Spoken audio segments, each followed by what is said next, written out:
Hello there, my name is Anna Lundberg. I'm the founder of One Step Outside, author of Leaving the Corporate 9 to 5 and host of the Reimagining Success podcast. Now, as we talk about precisely that, leaving the corporate 9 to 5 and getting out of your comfort zone, leaving behind everything that you've known really, your corporate life, your colleagues, your subject matter that you're familiar with, your daily routine and so on, I want to look at how you can actually get more comfortable with being uncomfortable. So how you can make this whole journey out of your comfort zone more comfortable. And the first thing is to get outside of your usual environment. Now, I talk a lot about how I first started my journey out of the 9 to 5. Back in 2013, I took a sabbatical.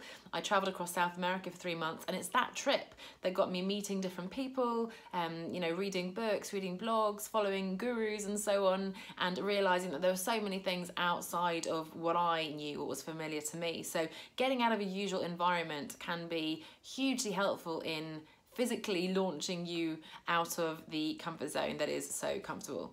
Now, the second tip is to remember your why. If you are going to make all this massive upheaval in your life, to your friends and family, to your work and so on, you better be sure that you understand why you want to do that, so what you're leaving behind and what you want to move towards. So remember your reasons for wanting to do this in the first place.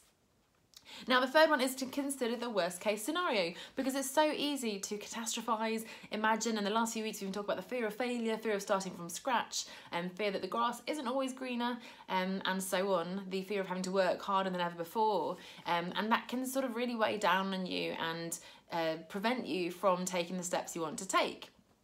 However, if you try actually putting down those fears on black and white and write them down, understand what is really the worst case scenario, what will happen, how would you feel, how can you mitigate the risk of that happening, what can you do to prepare for that happening, what can you do if that actually does happen, and then really decide, is this as bad as I think it is? Maybe you're lucky and it's not so terrible after all. Maybe the likelihood is really tiny and you're willing to take that risk. Or maybe you think, actually, yeah, there is a situation where I wouldn't have enough money, or I would burn my bridges, whatever it is, and then you can come up with a plan, an alternative way of dealing with that. So really consider the worst case scenario. I know it can be even scarier to look that sort of reality in the face, in particular finance and so on, but much better to confront that reality now and then be able to do something about it. Maybe now is not the right time for you to change, but you can put in place a plan to get into a better position so that, a year from now you will be.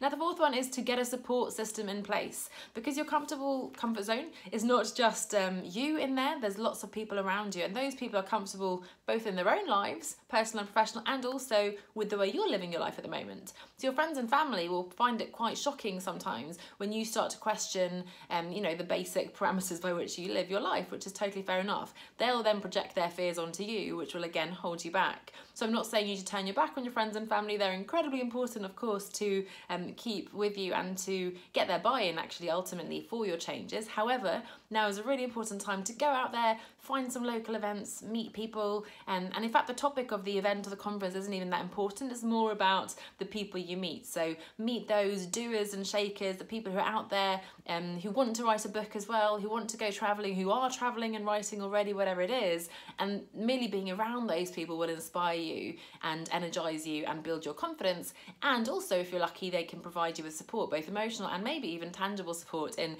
connecting you or even giving you a job at some point, giving you work. So making sure you're finding that support system is really important. And then finally, I want to leave you the final tip, which is to take action. So I always talk about taking that one step, and I think we have it backwards. We often think that we need to be motivated in order to take action, but it's exactly the opposite. We talked about this last week as well. So taking action is what creates motivation. It creates momentum, it builds your confidence, it gets the ball rolling. And then yes, you may need to sort of shift direction along the way. You'll learn new things, you'll need to make changes, but at least then you're moving and you'll be much stronger and more confident from that position. So if you want to rewind and listen to those 5 tips again in terms of how to get comfortable with your comfort zone, do check out the blog post and the podcast this week as well, the Reimagining Success podcast. And if you want to find your tribe, find your support system, then as ever, I'd love to invite you to join the Facebook group if you haven't already, the One Step Outside Facebook group. You can search One Step Outside, or you can go to onestepoutside.com/community. And I look forward to seeing you there. Bye for now.